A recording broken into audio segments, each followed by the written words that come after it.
Hi, I'm Gisle Eckhoff. I'm CEO of DigiPlex, leading data center operator here in the Nordic region. The reason why we have now connected with this heat reuse project is because we believe very much in a sustainability agenda, and Stockholm is one of the cities, one of the front runners in this sustainability agenda.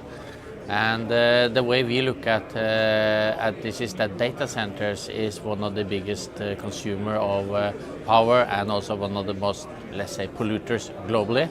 2% of the CO2 emissions is coming in the world is coming from data centers, and as it is growing rapidly, it will become a huge challenge for basically for the globe. So we believe very much that we should be looking into this and be one of those good examples within the industry. First of all, to have very, very efficient data centers who is a very, very low power usage, but also that we could create energy at our site, which basically means renewable energy, and then get that back to the community.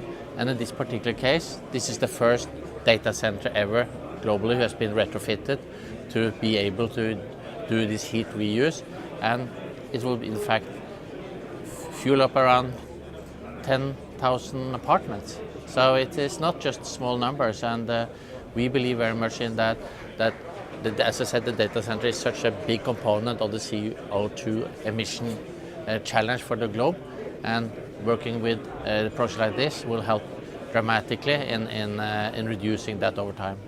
Today has been great. I think we have 400 or 500 people here, and what I can see is that there is a huge alignment within the audience to see that this region, the Nordic region, seems to be a very, very good place to develop data centers.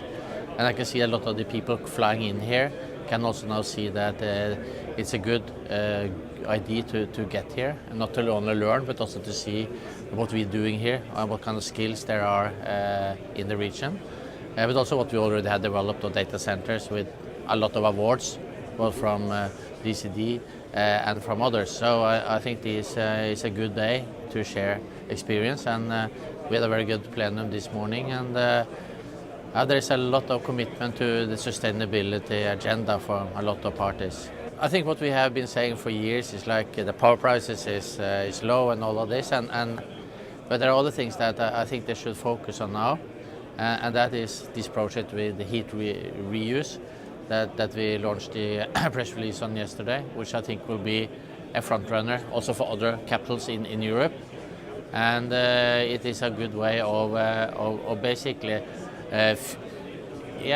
heating up apartments. So the funny thing is that you can basically sit there with your iPad and play around with that, goes back to our data center, and then back as energy to your apartment. So it's a full circle, and that is really then I think even the kids can see that this whole circle being ended in a light in the bedroom. So all of this makes sense, and it has a very, very good sustainability approach to it. I believe very much in communication, and if people, like in this audience, are hearing the same message, so it's not going through 2 or 3 or 4 persons, but everybody hear the same message, it's a very good way of aligning some of these topics, but also have let's say, a interactive dialogue with all parties. So to me, I think that's the most useful, is to be able to communicate with all parties at the same time with the same language, and I think that's good. That creates a confidence amongst people. So it's not that somebody is saying, hey, a little bit political this or that, but we are open and transparent in what we're talking about.